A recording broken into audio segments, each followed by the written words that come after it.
수도권의 경우 지난 한 주간 20대 확진자가 500명을 넘어섰습니다. 전주 대비 20% 넘게 대폭 증가한 숫자입니다.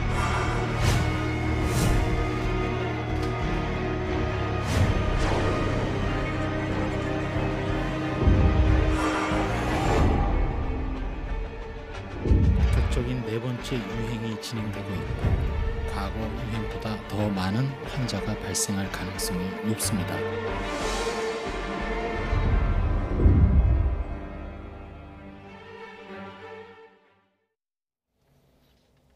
네, 코로나19 하루 신규 확진자 숫자가 최근 이렇게 급격하게 증가하더니 1,300명을 넘겨서 사상 최대를 기록하고 있습니다.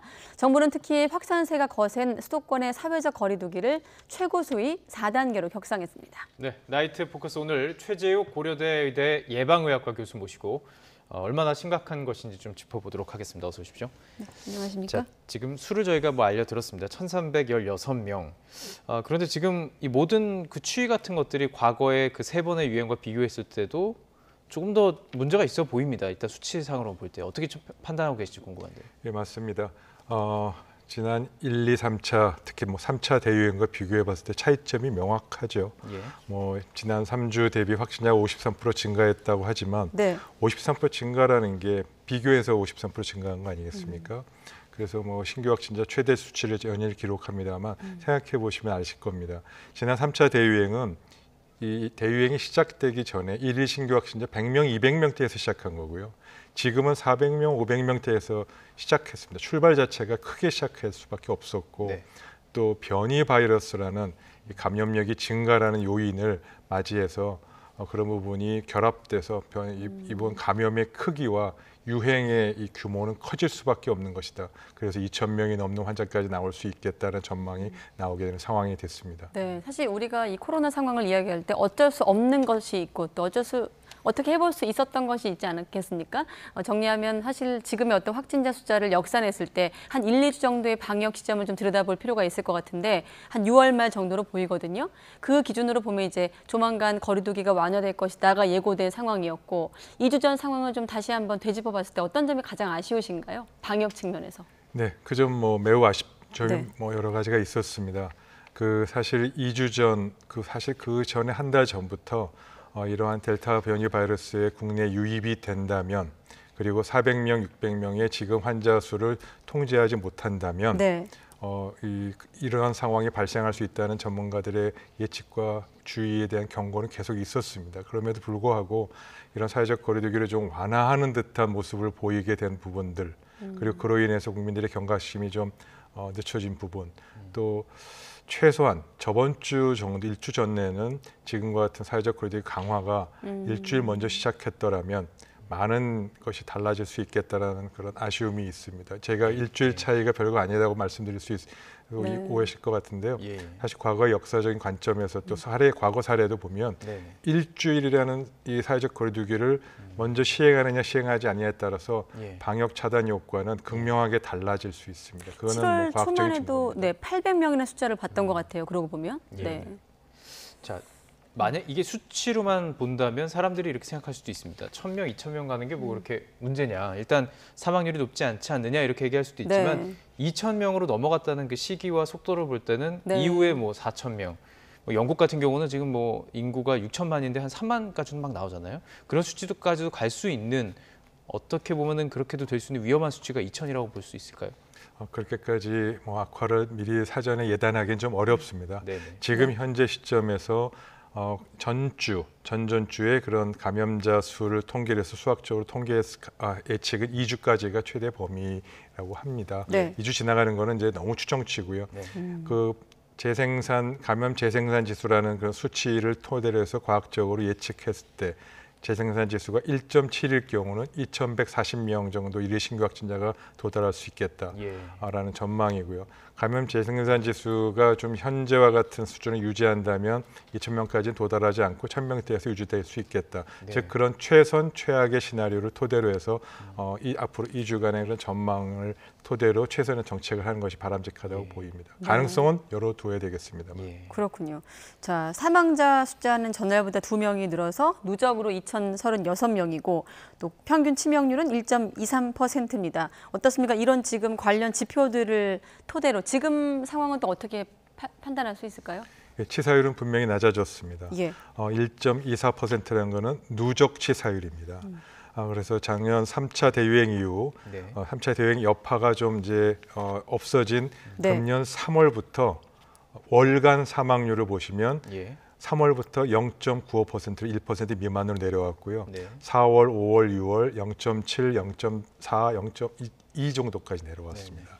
네, 이러한 추세가 지금 이제 환자가 급격히 증가하다 보니까 다시적 증가할 가능성이 지금 좀 있어 보이고요. 네. 그런 측면에서 환자 수가 볼륨이 커지면 위중증 환자로 가는 치사율은 적지만 그래도 증가할 거기 때문에 예. 치료 역량, 즉 중환자 치료 병상, 그다음에 입원 환자 치료 병상, 생활치료센터의 병상 수 부족이 좀 예견이 되고 있고 예. 이에 대한 대책 마련이 좀 시급한 상황이 됐습니다. 정부에서는 우선 생활치료센터 부분을 2,000병상 확대했지만 네. 아무래도 그 부분이 부족하게 된다 생각이 들면은 네. 대비해서 자가격리 치료 부분도 고려하고 있고요. 물론 예. 충분히 그럴 수 있습니다. 네. 자가격리 치료는 어떻게 하는 네. 건가요? 예. 예, 좀 이제 증상이 거의 없고 격리만 해야 되는 그런 상황에 계신 분들이 보통 30에 40%는 나옵니다. 일단 의료진의 판단이 있어야 되겠네요. 그렇죠. 예, 의료진의 판단을 통해서 충분히 그런 상황을 보고 또 자가격리 치료를 할 수 있는 네. 그러한 조건에 있는 분들은 이제 집에서 자가격리 치료를 할 수 있는 것도 현재 고려하고 있고요. 예. 또 지금은 중환자 병상수나 치료 병상수도 전년도의 경험을 바탕으로 민간 병원하고 협조해서 충분히 확대할 수 있는 그런 경험과 이제 그 계획도 갖고 있기 때문에 상황에 맞추어서 확대할 수 있는 부분도 당연히 준비하고 있습니다. 예. 지자체 또 방역 당국이 긴장하고 지금 준비하는 모습들이 저희도 지금 분위기가 감지가 되고 있습니다. 자, 지금 확산 추세를 좀 지역별로 좀 살펴보면 수도권에 77.9%, 80% 가까이가 몰려 있는 상황입니다. 이런 추세는 뭐 일반적인 거라고 볼 수 있을까요? 어떻게 판단하세요? 예. 이 부분은 뭐 분명히 예견됐던 부분이고요. 예. 서울 수도권이 전국 국민 중에 50%가 있는 밀집돼 있는 그런 뭐 인구학적 특성을 감안하지 않더라도 네. 지난 몇 개월간에 계속적으로 이 전체 신규 확진자 발생이 서울 수도권에서 집중됐었습니다. 그 부분이 지금은 더 증가한 것이고요. 네. 그래서 뭐 최근에 3주간 그 전국 그 환자 증가율이 53%지만 사실 수도권이 서울이 78%, 수도권이 거의 68%로 전국 평균을 상회할 정도로 지금 4차 대유행은 수도권이 주도하고 있다. 예. 그리고 서울 수도권이 주도하는 이 4차 대유행이 지역으로 지금 확산돼 나가는 것을 좀 막아야 되겠다는 부분은 여전히 큰 과제입니다. 그러니까 수도권에서도 서울에 집중돼 있고 또 그 수도권의 어떤 지금 상황을 다른 지방으로 좀 퍼지는 것을 차단하는 게 지금에선 가장 중요한 대목이다 이렇게 평가하시는 건데 다시 거꾸로 지금 이 수도권 확산세 주된 원인을 한번 좀 꼽아볼 필요가 있겠습니다. 사실 앞서 리포트에서도 산밀 환경이라고 하지 않습니까? 그런 환경과 또 20, 30대 젊은 층, 백신을 맞지 않은 젊은 층의 또 교집합이 이런 좀 결과를 낳은 것 아니냐 이런 분석도 있던데요.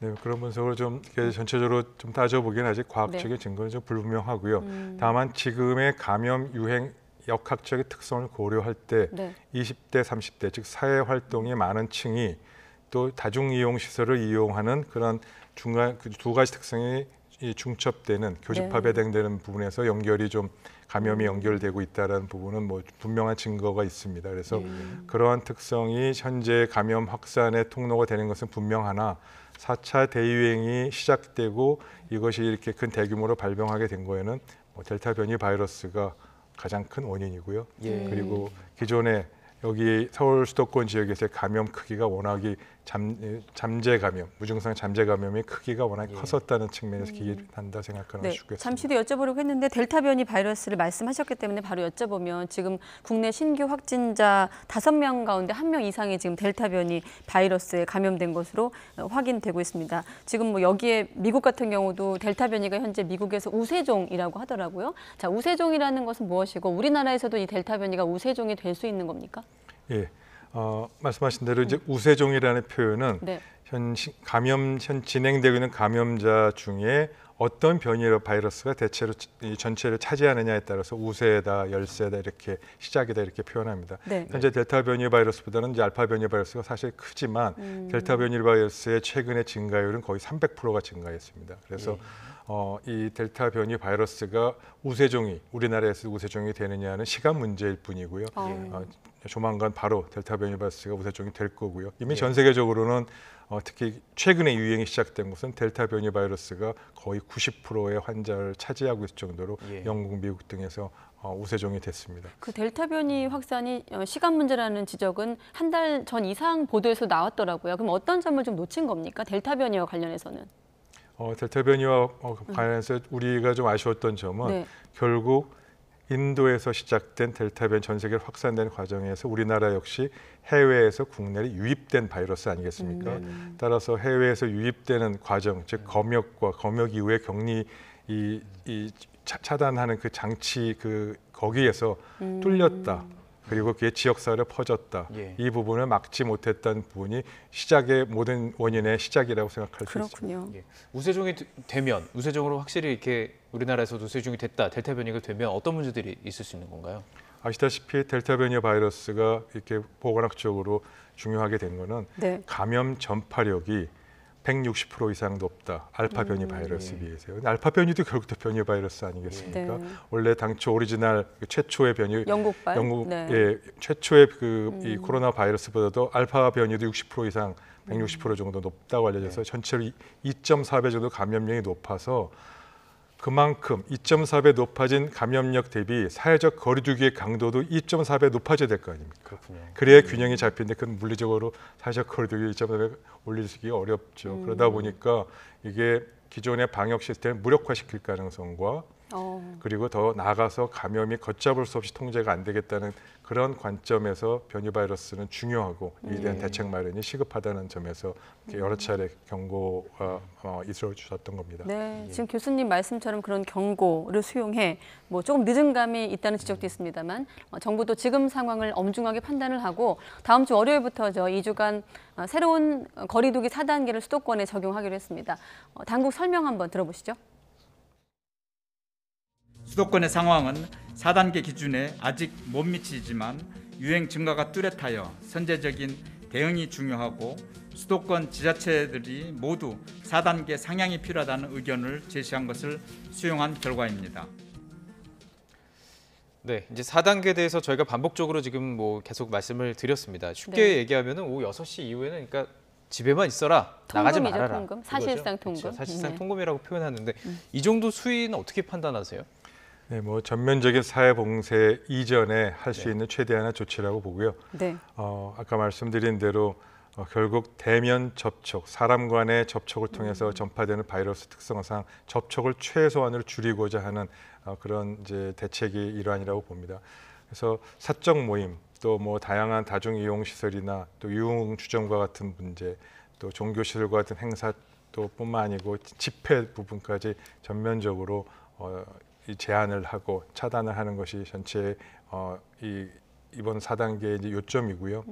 2인 이상이라는 것, 2인까지 허용돼 3인 이상은 안 된다는 부분에 대해서 네. 많은 부분들이 시민들이 가장 피부로 느끼게 될 그런 제한 같습니다. 네, 물론 최대한 만남을 자제해야 되겠습니다만 이 원칙만 놓고 봤을 때는 3시 만났다가 6시가 되면 이제 한 명은 자리를 흩어져야 떠야 되는 되는 거예요. 뭐 그런 상황이 된 건데 어떻습니까? 사실 유흥시설 같은 경우 지금 10시까지 운영을 할 수 있었는데 모든 시설에 대해서 집합금지를 내렸거든요. 이런 부분들 때문에 이제 4단계 플러스 알파라는 표현도 나오고 있는데 이런 부분들은 어떻게 평가하십니까?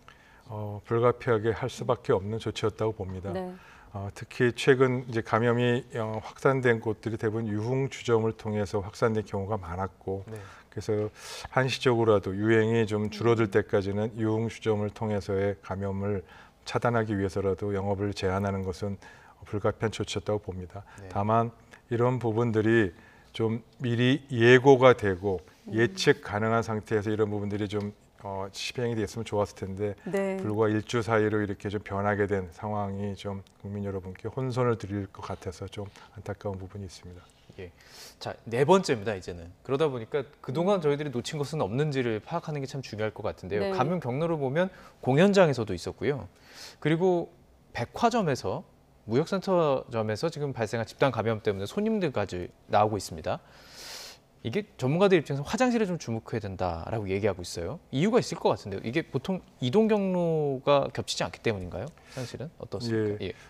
공연장하고 백화점은 사실 조금 다릅니다. 네. 공연장은 이제 특정 공간에서 일정 시간 동안 장기간 한 공간에 머물렀다는 점이 특정할 수가 있고요. 그래서 그 외에 다른 감염 경로를 좀 추정하기 상황은 아닙니다. 그래서 네. 공연장이라는 매개체가 분명히 있고요. 네. 백화점은 워낙이 많은 다수의 사람이 그 넓은 공간이고 일종의 어떻게 보면 밀폐되어 있지만 어떻게 보면 밀폐되어 있다기보다는 굉장히 큰 이 오픈된 공간이라고도 볼 수 있습니다. 그래서 여기에서 백화점에 뭐 19만 명이라고 합니다. 그 일주일간은 일주일 좀 더 됐죠. 한 열흘 정도간의 기간 동안에 방문한 인원이? 예, 방문한 사람이 19만 명인데 19만 명이라는 숫자를 놓고 보면 그 안에서 동일한 공간에 겹칠 수 있는 게 화장실과 문과 화장실의 뭐 고리 같은 것도 있을 수 있고요. 예. 여러 가지를 지금 추정하는 단계인데 네. 네. 이걸 확정할 수 있는 과학적, 역학적 증거는 아직은 분명하지 않고요. 예. 그래서 그냥 현재는 추정이다라는 것만 근데 사실- 생각해 주시면 좋겠습니다. 스치는 정도로는 감염되기는 좀 어렵겠지만 확진자가 만진 곳을 만지고 그것을 얼굴이 된다거나 이러면은 좀 위험할 수 있는 거죠. 예, 물론 그렇죠. 예, 그런 가능성은 충분히 있고요. 예. 그런 것에 대한 모든 가능성을 열어놓고 조사하는 과정에 있다. 그래서 확정적으로 예. 화장실에 그런 수도꼭지에 이런 것이 원인이다라고 지금 하기는 좀 이릅니다. 예. 그 외에 많은 가능성이 있다는 점을 생각하시고 네. 여러 가능성을 모두 다 열어놓고 판단하는 게 네, 좋겠습니다. 사실 이렇게 좀 알려진 큰 공공장소, 대형 장소에 방문할 때는 우려스럽고 겁나는 부분도 있습니다만 또 반대로 방역을 좀 철저히 했겠지라는 신뢰나 믿음이 있었을 거거든요. 혹시라도 방역이 좀 소홀했다는 그런 좀 해석은 없을까요? 예, 아마 지적하는 것 중에 하나는 백화점 방문 이용자들에게는 이제 뭐 카페나 식당 들어갈 때 쓰는 뭐 QR 코드나 네. 이런 기록들을 좀 정확히 남기지 않는 점이 좀 이게 허점 아니었을까, 부족한 점 아니었을까 생각하는 것 네. 같습니다. 그래서 그 부분도 뭐 앞으로 보완책을 마련할 수 있으면 좋겠습니다만 꼭 그것이 원인이겠느냐라는 점에 대해서는 다시 한번 정밀한 과학적 증거가 나온 다음에 평가해 볼 일이고요. 네. 백화점은 사실 그 어떤 곳보다도 예. 방역 수칙이나 또 이 청소나 소독이나 이런 부분들이 좀 철저히 지켜지고 환기도 잘 되는 편입니다. 예. 전체 환기가 아주 가장 잘 되는 그런 몇몇 공간 중에 하나이기 때문에 그런 여러 가지 가능성을 놓고 종합적으로 판단하는 질병청의 역학연구 조사 결과를 기다려 보는 것이 좀 합리적일 것 같습니다. 예. 지금 이 시기가 좀 안타깝습니다. 왜냐하면 이제 접종률이 높아지는 상황이고 2차 접종까지 맞춰야 사실은 어느 정도 방어가 된다고 공식적으로 볼 수 있잖아요. 지금 그것 때문에 2030 세대를 중심으로 접종을 지금 백신 접종을 우선해야 되는 것이 아니냐 이런 의견도 나오고 있습니다. 활동량이 많기 때문에 이건 어떻게 보시는지요? 네, 뭐 그 점 충분히 고려해 볼 수 있는 상황입니다. 이 백신 접종은 치명률을 낮추는 데도 가장 효과도 있고 우선순위 둬야 되지만 네. 감염 전파 경로를 차단하는 그런 무기로도 쓸 수 있습니다. 그러나 이러한 상황은 현재 백신이 충분히 확보된 상황에서 고려할 수 있는 선택지입니다. 그러나 지금은 현재 백신 확보가 충분하지 않은 상황에서 이런 상황까지 고려할 수 있는 것은 좀 아니고요. 우선순위라면 치명률을 낮추는 곳이었겠죠. 예, 치명률 낮추는 사실 치명률 낮추는 부분은 이미 어느 정도 많이 해소가 됐습니다. 네. 그래서 고령자분들에게 접종은 80% 이상 됐기 때문에 그래서 치명률이 우리나라도 많이 낮아진 거거든요. 네. 그래서 백신 확보가 좀 전반적으로 부족하기 때문에 이러한 전략을 고려하기에는 좀 어쩔 수 없지만 하기는 좀 어려운 상황이 됐습니다. 그러면 현실적으로 지금 단계에서 백신 접종 어떤 전략을 좀 다시 짜야 한다면 어떤 부분을 좀 건드릴 수 있을까요? 현재는 백신 접종 전략을 다시 짜기는 좀 어려울 것 같고요. 기존에 지금 잡혀져 있는 백신 접종 계획과 또 그 스케줄에 따라서 우선적으로 하고 네. 만일에 백신이 좀 더 많이 충분한 수량이 확보된다면 그러한 확보된 걸 토대로 좀 더 다른 전략, 그 백신을 토대로 감염을 차단할 수 있는 무기로 쓸 수 있는 그런 전략도 고려해 볼 필요는 있겠습니다. 네. 어느 정도 그럼 국민이 몇 % 정도 맞아야 그래도 좀 안심할 수 있다. 그래도 이렇게 델타 변이가 난리를 쳐도 좀 안심할 수 있다. 몇 어려운 퍼센트 정도가 질문입니다만은. 될까요? 네. 네, 뭐 지금까지 알려진 바로는 이제 집단 면역을 형성하려면 전 국민의 70% 정도는 면역을 네. 확보돼야 된다고 했고요. 지금처럼 델타 변이 바이러스처럼 감염력이 더 증가하는 경우에는 당연히 백신 접종도 양이 좀 늘어야 되겠죠. 그래서 미국이나 영국의 학자들이 논의는 80%까지는 좀 80%. 백신 접종이 되면 완벽하게 한 10%좀 늘려서 해야 되지 않겠냐는 논의가 지금 나오고 있는 시점입니다. 네. 그 점은 추후 또 논의를 해볼 수 있겠습니다. 이게 2차 접종까지 다 마친 80%인 거죠? 맞습니다. 예. 네, 하지만 또 델타 변이라는 변수가 있지 않습니까? 뭐 미국에선 지금 부스터샷을 개발하고 있다 이런 얘기도 있는데 이런 점은 좀 긍정적인 신호인가요? 예, 뭐 장기적으로는 긍정적인 신호이고요. 네. 독감 인플루엔자 백신처럼 새로 백신 업데이트를 계속하면서 변이 바이러스 나오는 걸 이제 차단하는 효과를 높이는 관점에서는 분명히 필요하고요. 예. 다만 현재 백신의 2차 접종까지 완료된 경우에는 부스터샷까지 맞아야 될 정도로 비용 효과적으로 효과는 그 정도의 효과가 그렇게 크진 않을 것 같다라는 게 미국에서의 또 입장이기도 합니다. 그래서 네. 이 부분은 백신의 종류에 따라서 우리가 맞은 백신 또 백신 회사의 종류에 따라서 굉장히 차이가 있기 때문에 네. 구체적으로 백신 접종 전략 부스터샷 어떻게 할 건지는 추후 세부적인 계획이 나올 겁니다. 그래서 그건 예. 초기에 어떤 백신을 맞았느냐에 따라서 전략이 다르게 될 겁니다. 네, 끝으로 시간 거의 다 됐습니다만 지금은 신규 확진자 수가 급증한 상황이기 때문에 방역에 좀 온 힘을 다할 때입니다만은 방역 피로도 이쪽이 좀 측면에서 볼 때는 조금 쉽게 표현해서 독감처럼 무증상 환자도 많은데 독감처럼 관리하면 되는 거 아니냐 이런 또 일각의 목소리도 있거든요. 여기에 대해서는 교수님은 어떻게 생각하십니까? 적절치 않습니다.